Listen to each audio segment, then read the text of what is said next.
Добрый день, уважаемые подписчики и гости канала. Член МОК рассказал, как запрещенное вещество попало в организм Валиевой. Глава дисциплинарной комиссии Международного олимпийского комитета МОК Денис Освальд рассказал, как в организм российской фигуристки Камилы Валиевой попало запрещенное вещество триметазидин. По словам Освальда, чьи слова приводит в Твиттере журналист USA Today Том Шат, вещество попало в организм россиянки через продукт, который употреблял ее дедушка. Отмечается, что этот аргумент сыграл в пользу отмены временного отстранения фигуристки.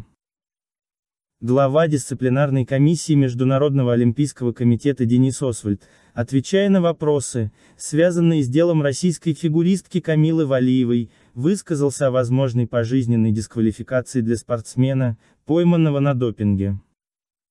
Мне трудно судить о тенденциях, существующих в разных странах. Где-то раньше за определенные нарушения наказывали смертной казнью, где-то дисквалифицируют пожизненно. Но все зависит от конкретных обстоятельств конкретного дела. На сегодняшний день нарушение спортивных правил никогда не становилось основанием для пожизненной дисквалификации, сообщил Освальд. Медали правильным людям, в МОК объяснили перенос награждения фигуристов. Член Международного олимпийского комитета МОК Денис Освальд заявил, что организация отложила церемонию награждения призеров командного турнира фигуристов игр в Пекине, чтобы вручить медали правильным людям и не перераспределять их потом. МОК после допуска Валиевой к турниру фигуристок на Олимпийских играх заявил, что в случае, если фигуристка займет призовое место, церемонии награждения в ходе Олимпиады проводиться не будет. Ранее в Пекине была отменена церемония награждения командного турнира, в котором победила сборная России с Валиевой в составе. По словам МОК, церемонии награждения будут проведены позже, когда закончится расследование допингового дела Валиевой. Мы хотим вручить медали правильным людям, пока не прояснится ситуация, было ли допинговые нарушения, вручать медали мы не будем. На данный момент справедливо по отношению к каждому спортсмену, что медалей пока вручаться не будет. Мы полностью понимаем ситуацию со сборными, которые заняли второе и третье место. Но очень сложно вручить медали в ситуации, когда результат не окончательный. Нам надо было найти баланс между интересами спортсмена, которому разрешено продолжить выступление, и спортсменов, которые заслужили церемонию награждения.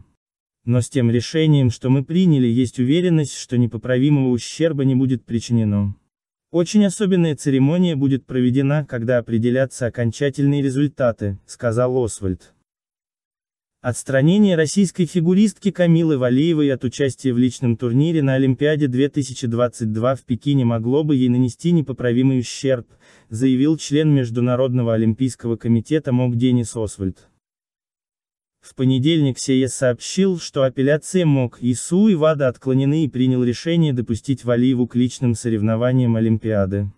В опубликованном пресс-релизе СЕС пояснил, что при принятии решения учел несвоевременное извещение спортсменки о положительной допинг-пробе, статус Валиевой как защищенной персоны, поскольку ей меньше 16 лет, а также принял во внимание фундаментальные принципы справедливости, пропорциональности, невозместимого ущерба и относительного баланса интересов между заявителями и спортсменкой, которая не сдавала положительных проб во время Олимпиады в Пекине.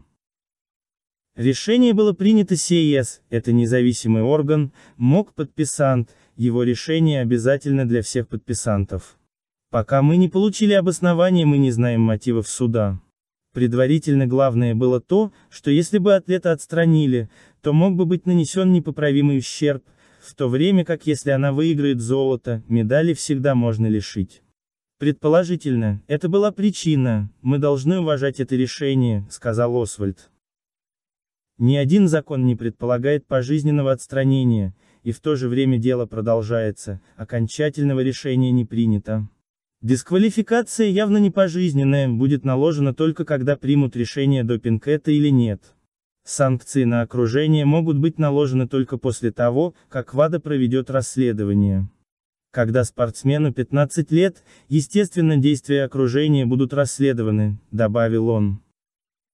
В решении СЕС подчеркивается, что в отношении Валиевой будет проведена дисциплинарная процедура по поводу положительной допинг-пробы, но в сложившихся обстоятельствах недопуск фигуристки до личного турнира и игр нанес бы ей непоправимый ущерб.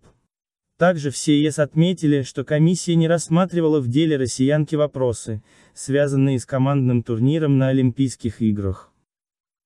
Нет свидетельств, что дело российской фигуристки Камилы Валиевой связано с якобы существовавшей на Олимпиаде 2014 в Сочи допинговой системой, заявил член Международного олимпийского комитета МОК Денис Освальд. Мы не располагаем всеми подробностями дела Валиевой. Слышал, что связи между организованным допингом в Сочи и сегодняшним случаем нет. Но мне сложно рассуждать об этом, не зная всех обстоятельств, сказал Освальд. Говорю о личных ощущениях, подробностей дела Валиевой у нас нет, исхожу из того, что слышал и читал. Сейчас считаю, что случай Валиевой не связан с государственной поддержкой допинга в России, но давайте дождемся конца расследования. Перед Олимпиадой 2018 была выявлена целая программа на государственном уровне, в нее было вовлечено много людей. Сейчас речь идет об одной спортсменке, по-моему, это не связанные между собой темы, добавил Освальд.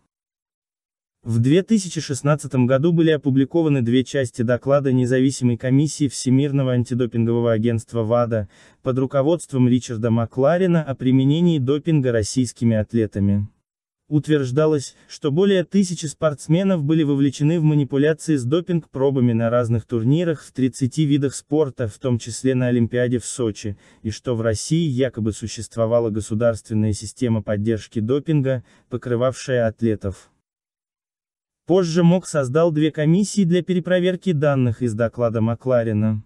Одна из них, под руководством Самуэля Шмида, подтвердила наличие систематических нарушений антидопинговых правил и антидопинговой системы в России во время Олимпиады в Сочи, но не нашла доказательств поддержки высшими госорганами власти России допинговой системы. Член МОК, люди со всего мира имеют свое мнение по делу Валиевой, о котором даже мы не знаем подробностей. Защищенное лицо по кодексу ВАДА – это несовершеннолетний до 16 лет, и это часть правил.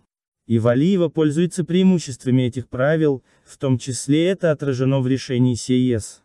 Мы не должны забывать, что это один из двух допинговых случаев на этих играх, на прошлых Олимпиадах случаев было больше. Конечно, из-за такого малого количества все внимание досталось этому кейсу. Но мы не должны преувеличивать важность одного отдельного случая, а преимущества, которыми она пользуется, описаны в кодексе ВАДА. Может быть, это будет пересмотрено в будущем, если мы почувствуем, что остальные спортсмены недостаточно защищены по сравнению с защищенными лицами. Удивительно, что люди со всего мира имеют свое мнение по делу, о котором даже мы не знаем подробностей. Очень легко критиковать, когда ты не все знаешь, мы стараемся делать все по закону. Быть под критикой – часть нашей работы, но мы не могли сделать больше, чем мы сделали. Мы сбалансировали ситуацию самым подходящим образом, сказал Освальд.